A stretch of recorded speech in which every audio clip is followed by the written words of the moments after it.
Tema muito tranquilo, né? Dom de línguas é um tema que tem gerado muitos debates na igreja evangélica brasileira.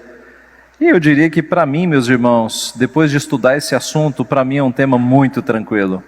Muito tranquilo. Eu nasci na igreja presbiteriana. E os irmãos mais velhos devem se lembrar que ali pelos anos 80, especialmente nos anos 90, houve uma onda pentecostal na igreja presbiteriana do Brasil. Isso aconteceu nos anos 90. Hoje, é interessante, hoje o movimento é o contrário. Nós temos recebido irmãos pentecostais nas nossas igrejas e neopentecostais. Porque alguns irmãos pentecostais e neopentecostais, eles descobriram que as igrejas históricas, elas se afadigam na palavra, elas pregam a Bíblia. Então isso tem trazido muitos irmãos pentecostais e neopentecostais para as nossas igrejas. Mas ali nos anos 80 e 90, a situação era outra. A igreja que eu fazia parte, para os irmãos terem uma ideia, tinha uma irmã lá, que ela era uma espécie de profetisa, e toda segunda-feira ela levava alguns irmãos da igreja para o monte, para orar, para ver folhas pegando fogo, folhas brilhando no monte. Faziam reuniões de oração com luzes apagadas, para ver se o Espírito se manifestava. Na igreja que eu fazia parte, aconteceram fenômenos de dente de ouro na boca dos crentes. Todas essas coisas que aconteceram nos anos 90, eu vi dentro de uma igreja presbiteriana. Era uma igreja que estava repleta de presbiterianos que queriam fenômenos pentecostais. Isso passou, graças a Deus, né? Esses assuntos são agora bem resolvidos, nós temos muita literatura, nós temos muito acesso ao conhecimento, então hoje fica muito claro essas questões. Quando eu entrei no seminário, a minha cabeça, que era tão confusa nessa área, por conta de uma igreja confusa, ela resolveu-se, né? Quando você tem acesso ao estudo, aos livros, aí a coisa vai fazendo sentido e você percebe o que de fato a Bíblia diz nesses assuntos. Então, com essa breve introdução, vamos orar pedindo a Deus que nos abençoe. Pai Santo, te somos gratos pelo alimento que já recebemos da Tua Palavra e pedimos que o Senhor nos abençoe agora, Pai, para que possamos entender este tema que está tão claro na Tua Palavra, mas que tem produzido tantas dúvidas e tanta confusão no meio do Teu povo. Abençoa-nos para que nós aprendamos do Senhor. Tira os nossos preconceitos, as nossas opiniões pessoais e faça com que a nossa mente fique cativa à Tua Palavra, de modo que nós creamos da forma como o Senhor quer que nós creiamos. Pai, nós pedimos agradecidos e em nome de Jesus, amém. Muito bem. Então, nós começamos falando que o entendimento incorreto a respeito do dom de línguas tem causado inúmeras divisões no meio evangélico. Não são poucas as igrejas que já tiveram seus membros influenciados pela mensagem de que o verdadeiro crente é aquele que fala em línguas. Hoje menos, mas no passado havia essa questão.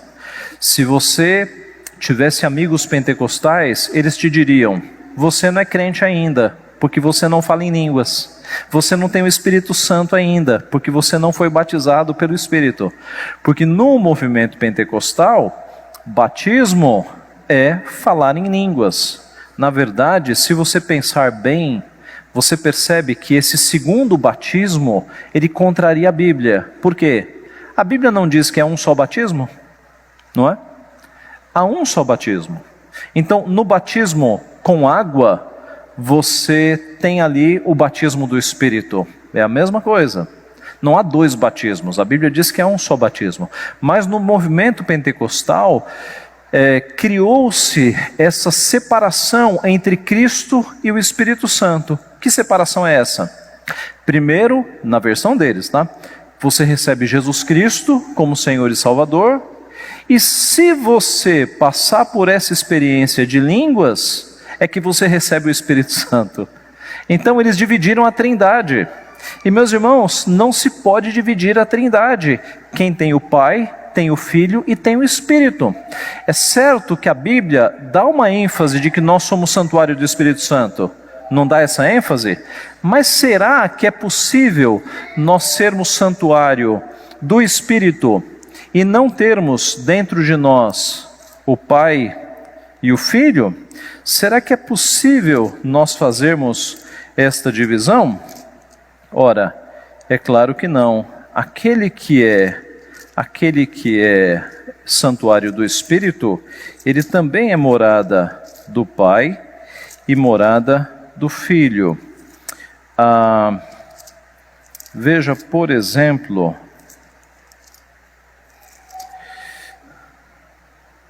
João 14, 23, veja o 23. João 14, 23, abre a sua Bíblia.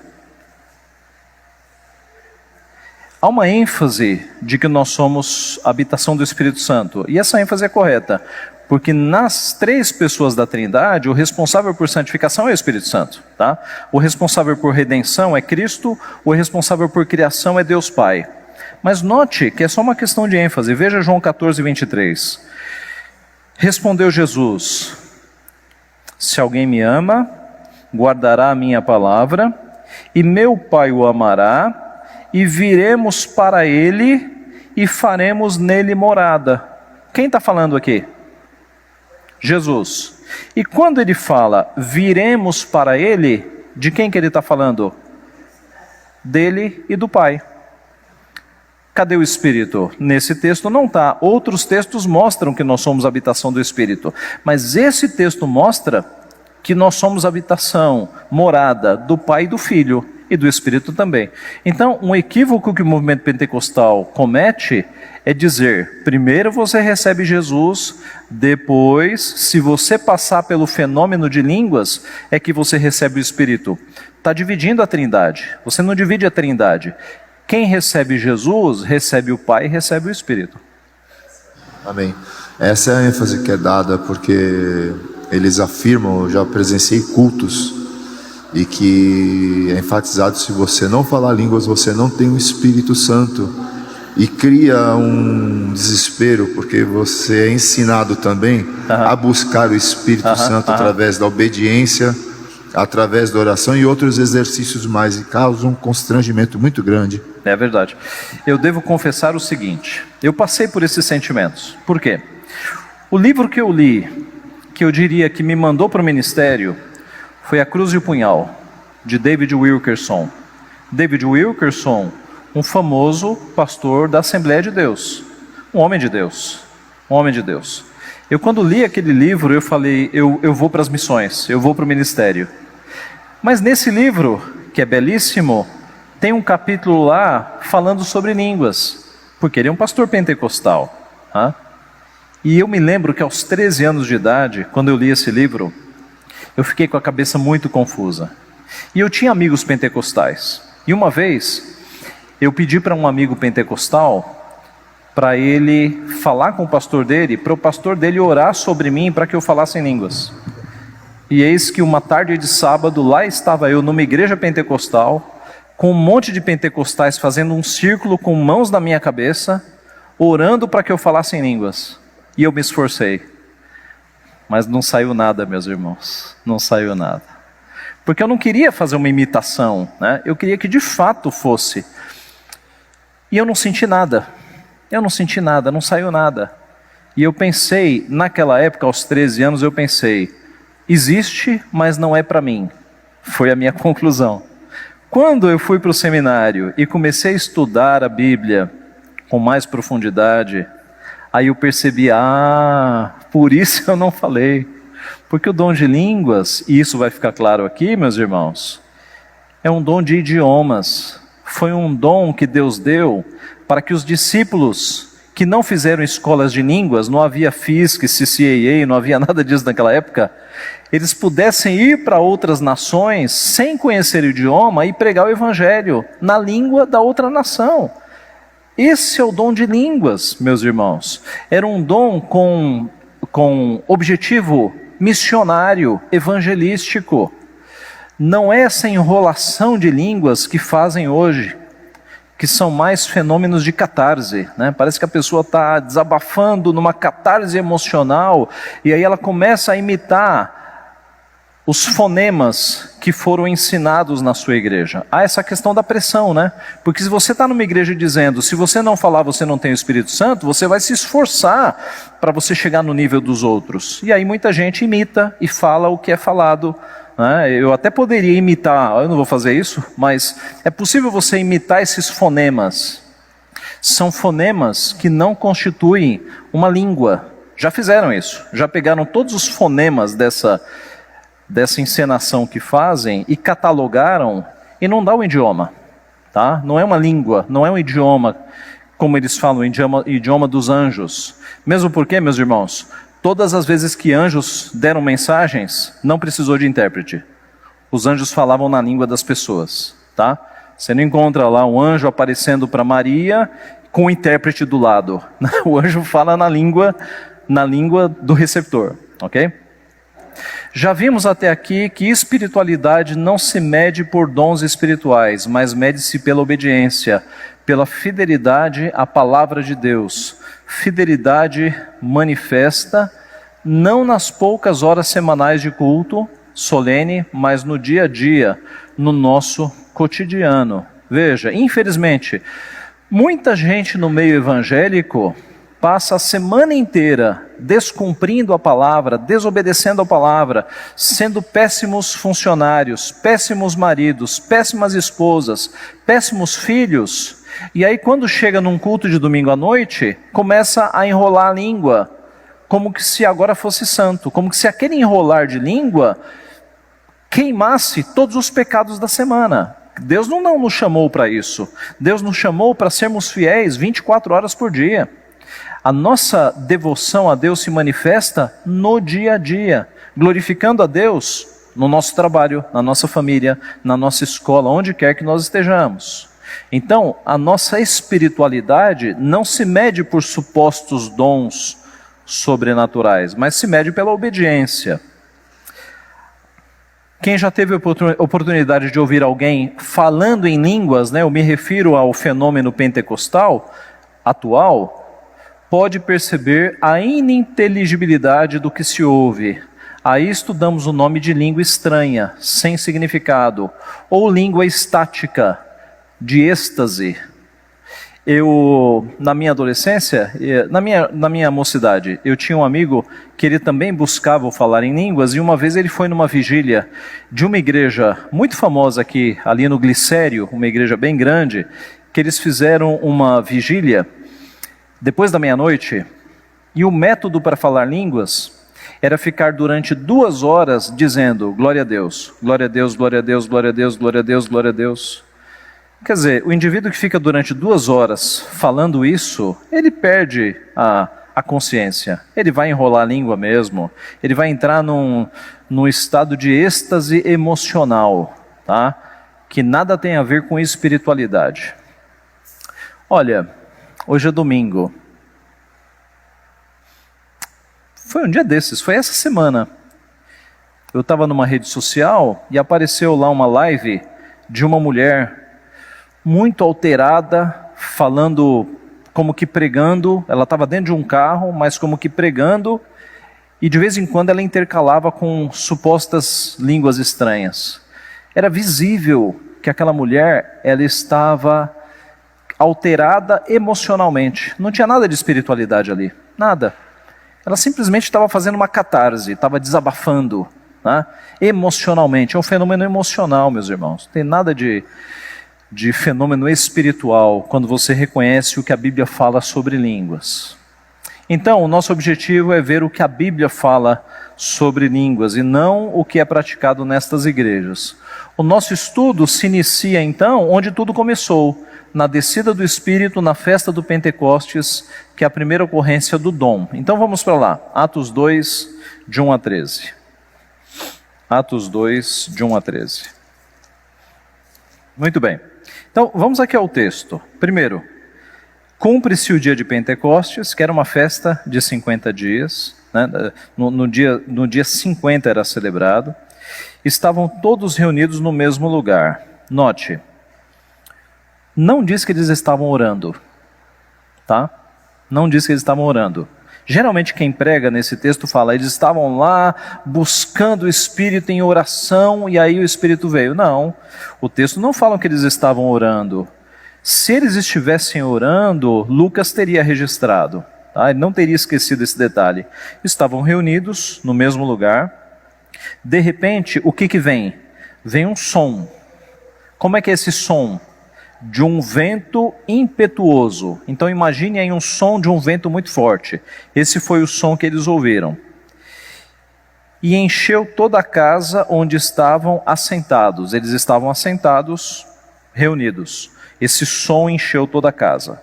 De repente apareceram, distribuídas entre eles, línguas como de fogo, e pousou uma sobre cada um deles. Imagine aí linguetas de fogo, línguas de fogo. Essas línguas apareceram no ambiente e elas pousaram na cabeça das pessoas. Todos ficaram cheios do Espírito Santo e passaram a falar em outras línguas, segundo o Espírito lhes concedia que falassem. Então, onde pousaram essas línguas, essas pessoas começaram a falar em outras línguas. Essas línguas vão aparecer aqui. Que tipo de língua é essa? Ora, estavam habitando em Jerusalém judeus, homens piedosos, vindos de todas as nações debaixo do céu. Vindos de todas as nações debaixo do céu. Você tem no Pentecostes uma Babel invertida. Na Babel era uma língua que virou várias. No Pentecostes você tem todas as nações debaixo do céu reunidas, várias línguas, e é como que se tornasse uma só, porque a pregação das maravilhas de Deus se fez perceptível no ouvido de todas as pessoas. Quando, pois, se fez ouvir aquela voz, afluiu a multidão que se possuiu de perplexidade, porquanto cada um os ouvia falar na sua própria língua. Então veja, os crentes estavam reunidos no mesmo lugar, som impetuoso, linguetas de fogo baixando na cabeça, cada um começa a falar, começa a pregar o evangelho na sua própria língua, no seu próprio idioma. Isso faz um barulho. A multidão que estava de fora, ouvindo aquele barulho, vem ver o que está acontecendo. E diz o texto, verso 6, que eles ficaram perplexos, porquanto cada um os ouvia falar na sua própria língua. E eles dizem, estavam pois atônitos e se admiraram, dizendo, vede, não são porventura galileus todos esses que aí estão falando? Na palavra Galileu, há um peso de simplicidade. Esse pessoal aí é tudo inculto, é tudo Galileu. Como é que eles estão pregando em outros idiomas? Me ocorre aqui um exemplo. Imagine que você vá num sertãozão do Brasil, um lugar em que as pessoas não tenham quase a alfabetização básica, e de repente você encontra essas pessoas falando em outros idiomas. Você fala, ué, como é possível? É mais ou menos isso que aconteceu aqui.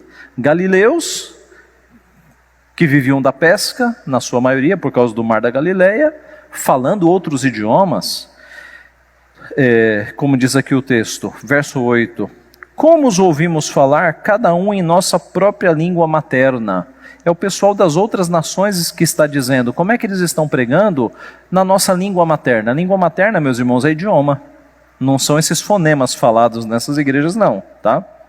Aí vem a relação das nações. Somos partos, medos, elamitas, naturais da Mesopotâmia, Judéia, Capadócia, Ponto, Ásia, Frígia, Panfília, Egito, regiões da Líbia, Cirene, romanos que aqui residem, tanto judeus como prosélitos, cretenses e arábios, como os ouvimos falar em nossas próprias línguas as grandezas de Deus. Eles estavam ouvindo as grandezas de Deus na sua própria língua materna. Esse é o dom de línguas, meus irmãos. É um dom idiomático, é um dom para a pregação do evangelho. Todos atônitos e perplexos interpelavam uns aos outros, dizendo outros, que quer isto dizer? Outros, porém, zombando, diziam, estão bêbados. É aí que Pedro se levanta e diz, varões galileus, estes homens não estão bêbados, sendo esta a terceira hora do dia, 9 horas da manhã. O que ocorre é o que foi predito pelo profeta Joel, que nos últimos dias vossos jovens profetizarão. E aí Pedro mostra a profecia, tá? Agora veja o seguinte, Atos 1:8, qual foi a promessa desse Espírito? Atos 1:8. Mas recebereis poder ao descer sobre vós o Espírito Santo, e sereis minhas testemunhas, tanto em Jerusalém, como em toda a Judeia e Samaria e até os confins da terra. Veja que a descida do Espírito Santo foi para que eles se tornassem testemunhas onde? No mundo inteiro. Jerusalém, Judeia, Samaria, até aí um idioma dava conta, mas até os confins do mundo ia precisar de outros idiomas. Como é que esses pescadores, que mal conheciam o idioma deles, poderiam ir até os confins do mundo para pregar o Evangelho? Tomé, por exemplo, a história nos mostra que Tomé foi até a Índia. Como é que Tomé pregou o Evangelho lá? Dom de línguas, meus irmãos. Esses homens iam para outros países e Deus possibilitava que eles pregassem o Evangelho numa língua que eles nunca tinham estudado. É como se você viajar amanhã para a China e começar a pregar o Evangelho em chinês, sendo que você nunca estudou chinês. Esse é o dom de línguas. Não é essa coisa que inventaram no último século, que é um enrolar de fonemas que não constitui idioma. O texto também não ensina que há uma condicionalidade para receber o batismo. Verdade, é verdade. O texto começa dizendo no capítulo 2 que ao cumprir-se o dia de Pentecostes, é uma ação soberana de Deus, de uma festa que Deus havia determinado também no calendário judaico. E também esse batismo, ele é dito por Lucas, escrito por Lucas, se refere ao batismo como uma promessa do Pai, nos versículos 4 e 5, no capítulo 24, no versículo 49, e Pedro, quando ele prega o Evangelho, porque depois Pedro começa a explicar, e ele prega o Evangelho, ele fala que é um dom. Então nos ensina que não há uma condição, é incondicional, é a graça de Deus. É verdade. Na verdade, é Deus que, eles não estavam ali reunidos buscando isso, né? Cumpriu-se o dia de Pentecostes e Deus mandou. Exatamente. Muito bem, então, repare que tudo no texto nos leva à conclusão de que o dom praticado ali era manifestação de diversos idiomas. Nós vimos, né? Verso 4, dizendo outras línguas, verso 6, própria língua, e verso 8, própria língua materna. E observe que a mensagem transmitida por meio do dom foi entendida por todos os estrangeiros que lá estavam.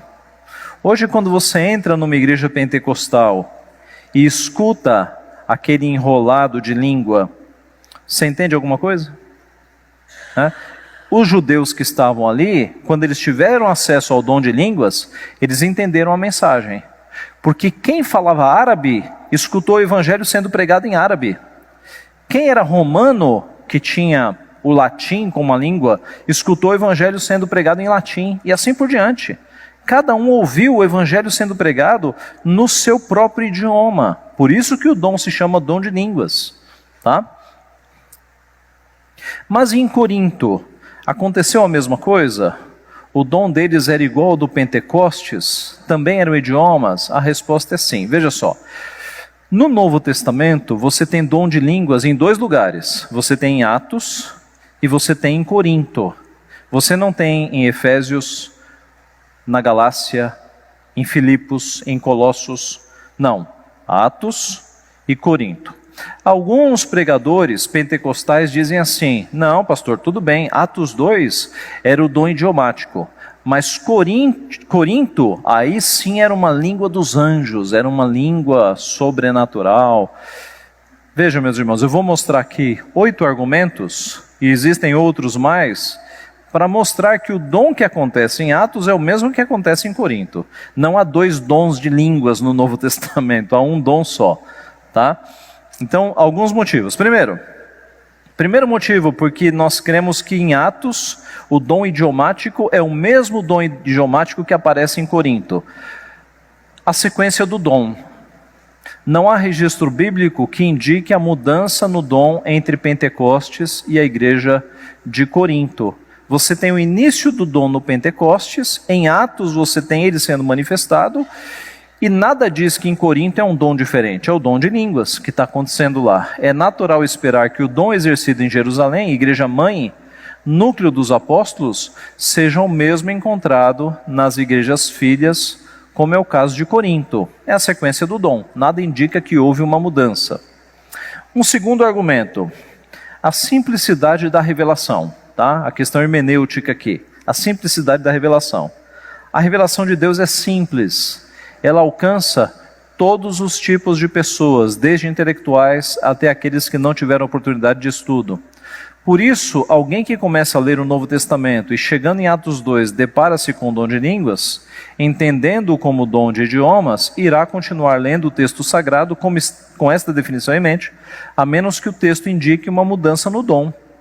Então você lê Atos 2 e fica claro, própria língua materna é idioma.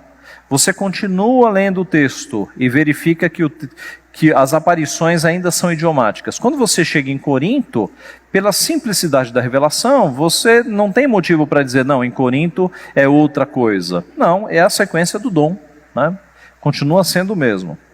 Terceiro, o objetivo do dom. Qual foi o objetivo do dom de línguas? Veja lá Atos 2, de 9 a 11, nós já lemos, né? Atos 2, de 9 a 11, você tem a lista das nações aqui. Você tem a lista das nações. E a pergunta deles é, como os ouvimos falar em nossas próprias línguas as grandezas de Deus? Note, da boca de estrangeiros ouvimos o cumprimento deste objetivo. Ouvimos falar em nossas próprias línguas as grandezas de Deus. O objetivo era falar do evangelho àqueles que não entendiam a língua dos judeus. Como pescadores não conhecedores de idiomas avançariam pregando o evangelho em outras nações? Quando você lê Paulo escrevendo aos Efésios, fica claro que o muro de separação que separava judeus e gentios, ele caiu. O evangelho agora não é só para judeus. Eis que Deus vai falar outras línguas. Então, como é que estes outros povos serão alcançados? Se Deus não providenciar um dom para que pescadores falem nessas novas línguas. Meus irmãos, vocês se lembram quando Deus estabeleceu a construção do tabernáculo? E Ele queria que o tabernáculo fosse feito de uma forma que tivesse elementos de estética, de beleza. Eis que Ele levantou 2 homens, Bezalel e Aholiabe, e os encheu de conhecimento e de sabedoria, de tapeçaria, de escultura, conhecimentos artísticos, para que o tabernáculo fosse exatamente como Deus queria. Eis que na nova aliança, os gentios que não falam hebraico, eles serão alcançados. O que Deus vai fazer? Deus vai gerar um dom para que os seus discípulos tenham conhecimento, eu não diria tenham conhecimento, mas que eles falem outro idioma para que os gentios sejam alcançados. É um padrão que Deus estabelece. Né? Deus simplesmente não faz isso e o tabernáculo fica pronto. Ou Ele faz isso e os gentios são convertidos sem ouvir o evangelho. Isso não é o padrão de Deus. Deus estabelece os fins e estabelece os meios também. Ele capacita o seu povo para cumprir os seus planos. Foi isso que Ele fez. O mesmo se deu em Corinto. A barreira idioma caiu quando os crentes passaram a anunciar o evangelho na língua daqueles que passavam por aquela cidade. Observe uma coisa, e eu vou chegar no aspecto geográfico, mas Corinto era repleta de estrangeiros. Por quê? Porque era uma cidade com 2 portos. Eu vou mostrar nos próximos slides. Nesse aqui. O ambiente demográfico. Jerusalém e Corinto se assemelham em pelo menos uma coisa, a grande quantidade de estrangeiros. Jerusalém, porque era o centro da adoração. Então, homens piedosos, ou homens tementes a Deus, que haviam nascido em uma família judaica em outro país, mas eram judeus por religião, eles tinham que ir para Jerusalém. É como hoje os muçulmanos ainda fazem. Você já reparou que os muçulmanos praticantes, em algum momento da vida deles, eles têm que viajar até a cidade da Meca? Né? Como é o nome dessa? Medina. Meca mesmo, né? Em algum momento, um muçulmano praticante tem que viajar lá para aquela cidade. Antes de Cristo, antes da adoração ser em espírito e em verdade, os judeus, para adorar a Deus, eles tinham que ir até Jerusalém, morassem onde morassem, eles tinham que peregrinar até Jerusalém. Então Jerusalém era cheia de gente de fora, Corinto também, mas Corinto não por uma questão religiosa, por uma questão comercial.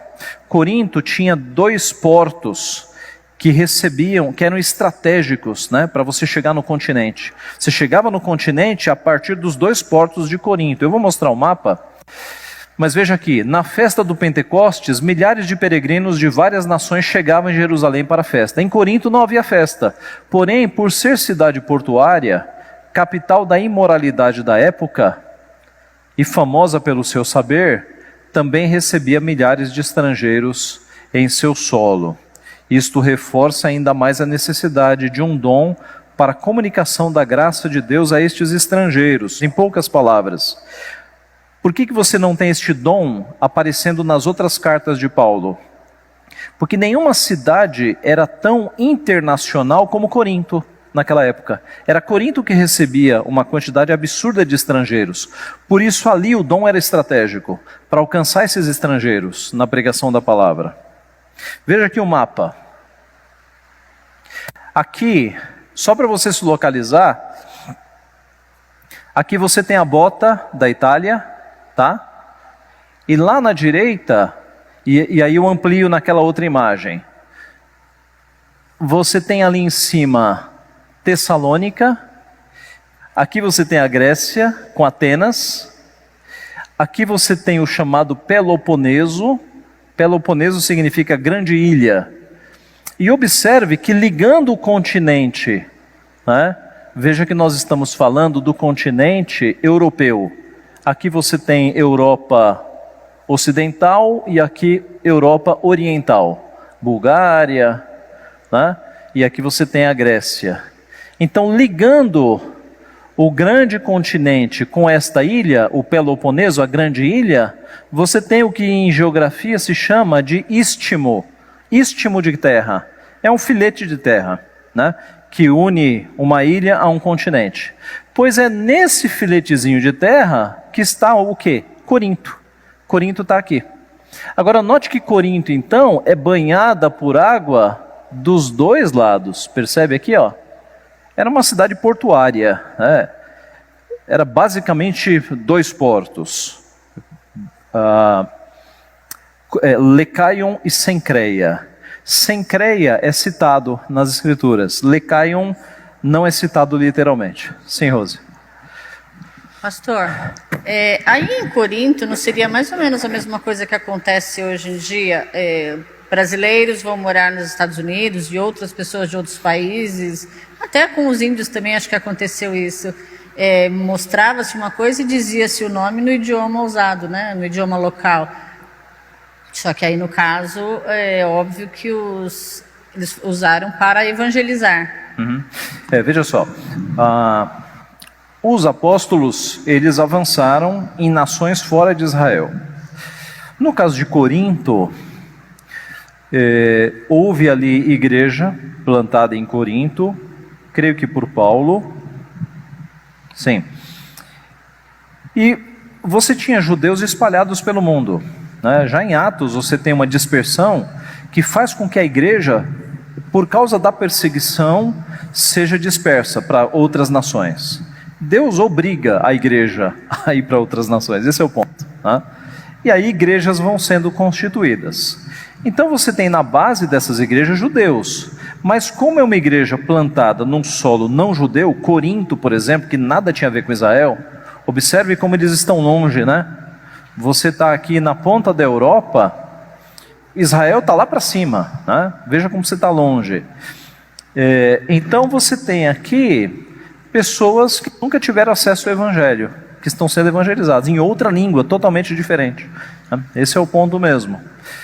Observe então que você tem aqui uma cidade com muitos estrangeiros, porque chegavam navios dos dois lados ali, uma quantidade imensa de estrangeiros, e uma igreja evangelizando o nome do Senhor, usando o dom de línguas para atingir esses estrangeiros que passavam por lá. Essa é a ideia, tá? Essa é a razão por que você não tem esse dom nas outras cartas. Não era necessário como era necessário em Corinto. Em Corinto havia esse alto fluxo de estrangeiros.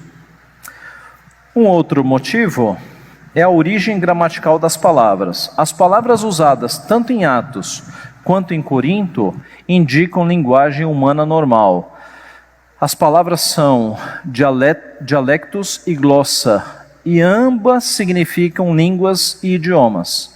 Dialeto nós temos na nossa língua portuguesa, e glossa você tem glossário, por exemplo, né? Glossário é uma espécie de dicionário. Se você vai no glossário, você vai para verificar o significado de palavras. Então note, as palavras usadas no grego para o dom de línguas têm a ver com idiomas, dialeto e glossa, tá? Não é uma palavra que só se encontra quando os anjos falam. Não, de jeito nenhum, são palavras do uso comum idiomáticas. Se Paulo quisesse se referir aos dons como linguagem ininteligível, estática, ele usaria a palavra própria para isso, algarávia. Nunca palavras que indicassem idiomas. Então a palavra usada para esse tipo de linguagem sem sentido é algarávia, ou algaravia, tá? Mas ele usa glossa e dialetos. Uma sexta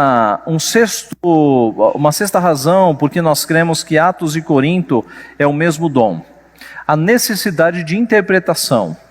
Em Corinto, para que todos compreendessem o que estava sendo dito aos estrangeiros, havia intérpretes capacitados pelo Espírito para a tradução. Então note, lá em Atos, quando eles falam em outro idioma, quem é da nação, quem fala árabe, entende o árabe. Agora, nesse contexto de Corinto, em que as línguas eram faladas na igreja, para que não apenas os estrangeiros entendessem, mas para que o povo da igreja também entendesse o que estava sendo falado, é que Deus dava o dom de interpretação.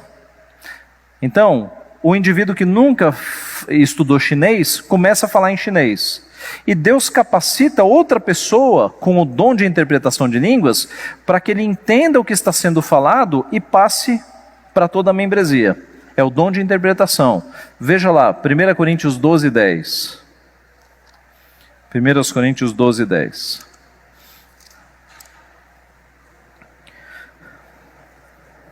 Quem achar pode ler.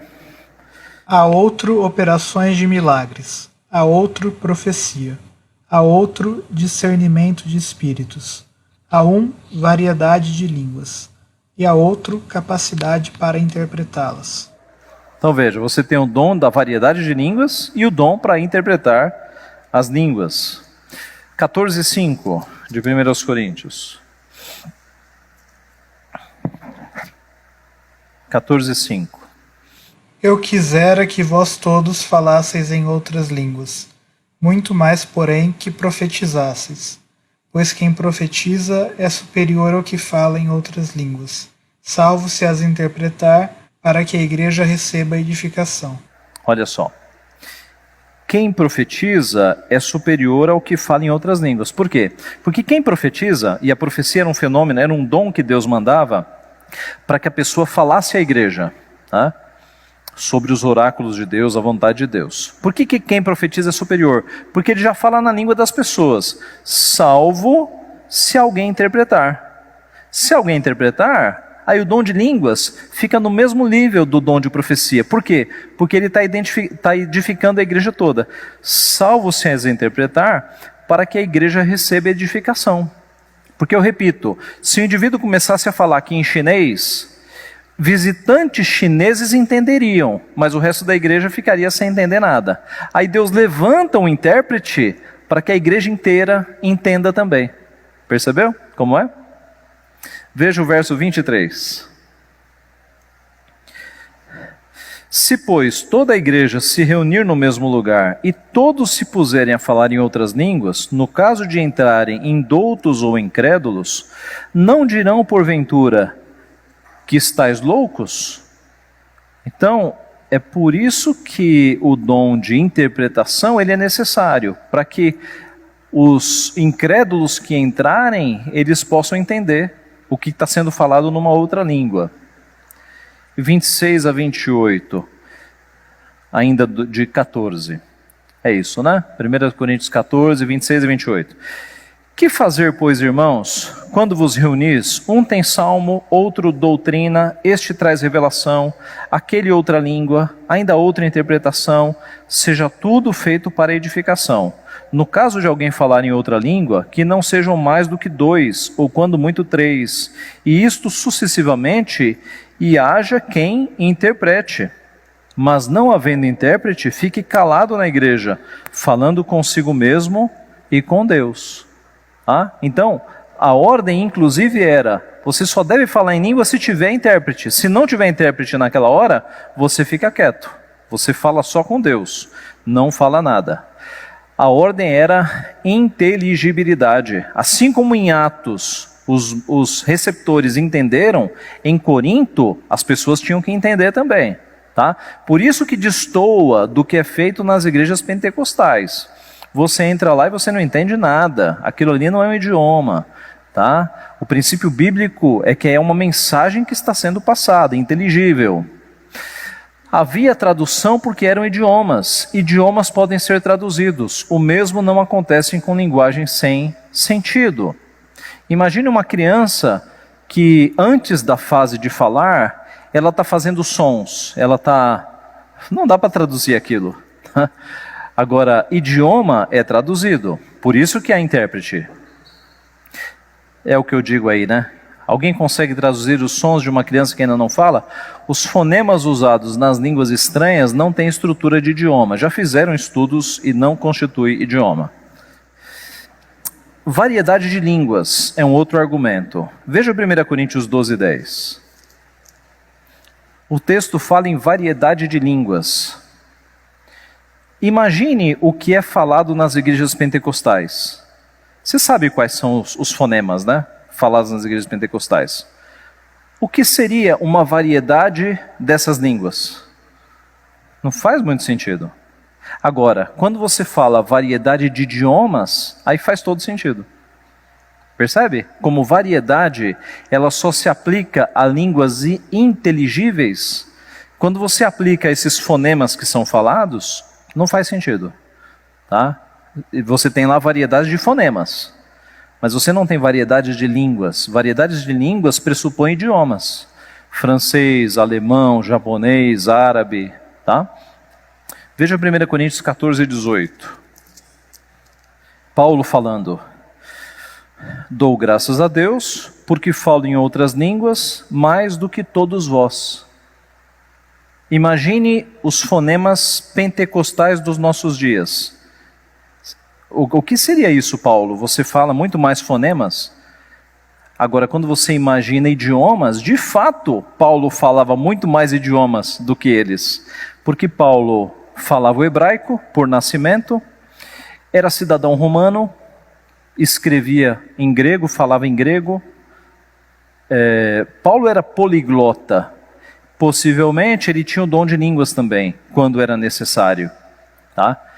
Então, hoje, alguém dessas igrejas não pode falar assim, não, eu falo mais línguas do que você. Como assim? Você fala 1 hora, 2 horas? É diferente quando Paulo fala, eu falo mais línguas do que todos vocês. Porque Paulo era um poliglota, ele falava mais idiomas. Essa é a ideia. O versículo só faz sentido se for idioma.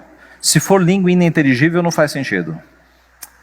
Paulo fala em 1 Coríntios 12 em variedade de línguas, em 14, 18 da sua capacidade de falar outras línguas.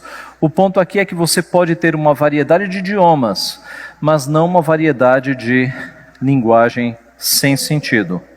E o último sinal, a última razão, é que as línguas eram um sinal para o Israel descrente. Em 1 Coríntios 14, 21, Paulo cita Isaías 28, 11 e 12. Então, veja lá, 1 Coríntios 14, 21. Irmãos, não sejais meninos no juízo, na malícia sim, sede crianças. Quanto ao juízo, sede homens amadurecidos. Na lei está escrito, falarei a este povo por homens de outras línguas e por lábios de outros povos. E nem assim me ouvirão, diz o Senhor. De sorte que as línguas constituem um sinal, não para os crentes, mas para os incrédulos. Mas a profecia não é para os incrédulos, e sim para os que creem. E aí fala, né, da questão da interpretação. Mas note o seguinte, havia a profecia de Isaías de que o evangelho seria anunciado a outros povos por homens de outras línguas. Isaías estava dizendo, o evangelho um dia vai ser anunciado em outras línguas, não apenas no hebraico. Então havia uma profecia que apontava, mas a profecia apontava não para línguas sem sentido, a profecia apontava para idiomas. Falarei a este povo por homens de outras línguas e por lábios de outros povos, e nem assim me ouvirão, diz o Senhor. A profecia apontava para pessoas de outros povos, falando em outras línguas o evangelho. Foi o que aconteceu no Pentecostes. O evangelho foi anunciado por povos em outras línguas, e é o que está acontecendo em Corinto. Por isso que Paulo ele chama, né, ele cita esta profecia. Paulo cita Isaías mostrando que as línguas são um sinal não para os justos, mas para os injustos, aqueles que não ouviram a mensagem de Deus, o Israel incrédulo. Há tempos que Deus profetizava a abertura do reino aos gentios, e este texto de Isaías é justamente parte destas profecias. Visto que o povo de Deus rejeitou a sua mensagem, esta seria anunciada a povos gentios por meio de línguas estranhas à nação judaica, fato que aconteceu no Pentecostes, em Atos 2, tá? Então, o dom de línguas, ele é um sinal para o Israel incrédulo. A mensagem de Deus seria anunciada não mais no hebraico, mas em outras línguas, como um sinal do juízo de Deus. E concluindo, meus irmãos, o dom de línguas bíblico é o dom de idiomas. Deus concedeu este dom à sua igreja em um momento decisivo de sua história. Hoje, com a mensagem do cristianismo apresentada em grande parte do mundo habitado e com a Bíblia traduzida em milhares de línguas e dialetos, não temos mais este dom. Este, porém, não é o entendimento dos nossos irmãos pentecostais. Tenhamos, portanto, firmeza em nossa posição bíblica, amor cristão para com os que pensam diferente e diligência em mostrar o caminho da verdade. Então veja, hoje não é mais necessário o dom de línguas. Por quê? Porque os idiomas estão acessíveis. Naquela época não era fácil alguém aprender um outro idioma. Paulo, como ele foi, ele era de uma família nobre, né? Paulo tinha o direito de cidadão romano, e isso evidenciava que a família dele era mais nobre. Então ele teve acesso a outras línguas. Mas a que escola Pedro, João, estes homens simples tiveram acesso para outras línguas? Deus mandou o dom de idiomas para que eles pregassem. Nos nossos dias, quando alguém quer ser missionário na China, ele tem acesso para estudar na língua chinesa. Deus pode até abençoá-lo para que ele tenha facilidade na aquisição do idioma. Mas nós não temos relatos, irmãos, de missionários nos nossos dias que tenham caído lá no Japão e sem nunca ter estudado japonês, começa a sair falando em japonês, né? Nós não temos ocorrências destes dons nos nossos dias. Eles eram dons para uma época de extrema necessidade da igreja, tá? Então, meu objetivo, irmãos, é assim como no passado eu entendi de modo claro que o dom de línguas é um dom que ficou no período neotestamentário, porque era um dom de idiomas. É que o meu objetivo é que os irmãos percebam, né, que a evidência bíblica é clara para um dom de idiomas. Que ninguém fique buscando falar em línguas nos nossos dias, porque Isso foi um fenômeno que aconteceu no Novo Testamento para a expansão do Evangelho, para a pregação do Evangelho. Se você quer ser mais espiritual, mais consagrado a Deus, meios de graça, oração, leitura da palavra, sacramentos e tudo isso, obediência. Obediência. Aí você vai ter uma vida de consagração. Né? Meios de graça, leitura da palavra e oração. Quanto mais você praticar isso, mais consagração, mais forte você vai ser, menos as tentações vão te abater. Paulo fala que a gente tem que fortalecer o espírito, mortificar a carne. Como é que você mortifica a carne? Fortalecendo o espírito. Então, na medida em que você fortalecer o espírito, você não vai satisfazer a carne. Gálatas, né? Andai no espírito e jamais satisfareis as concupiscências da carne. Fortaleça o espírito, isso é verdadeira consagração. A caricatura que é feita dos evangélicos é justamente essa. Pessoas que são maus pagadores, maus funcionários, falam mal da vida alheia, acusam os outros, e aí vão no domingo, enrolam lá a língua, falando esses fonemas, né? Como se isso santificasse a vida deles. Sabe, isso é uma caricatura horrível. Isso não é ser discípulo de Cristo. Ser discípulo de Cristo é viver durante a semana buscando a Deus, obedecendo a Deus, em comunhão com Deus, e no domingo, quando o corpo de Cristo se reúne, numa linguagem inteligível, nós somos edificados pela palavra. Recebemos mais força, mais combustível para obedecer durante a semana. É simples, né? É isso que Deus espera de cada um de nós. É fato o seguinte, parece que é mais emocionante eu entrar numa igreja buscando que um anjo fale comigo, do que durante a semana sentar lá, abrir a minha Bíblia e ler a Bíblia, né? Parece que é muito mais emocionante eu ficar buscando essas coisas nas igrejas por aí, né? Buscar um sonho, alguma coisa assim. Mas veja, irmãos, o que Deus quer de nós não é emoção, né? Deus quer um culto racional, Deus quer que a nossa mente seja a mente de Cristo, que os nossos pensamentos estejam de fato cativos à palavra, e isso a gente faz ouvindo Deus falar nas Escrituras, tá? Diariamente.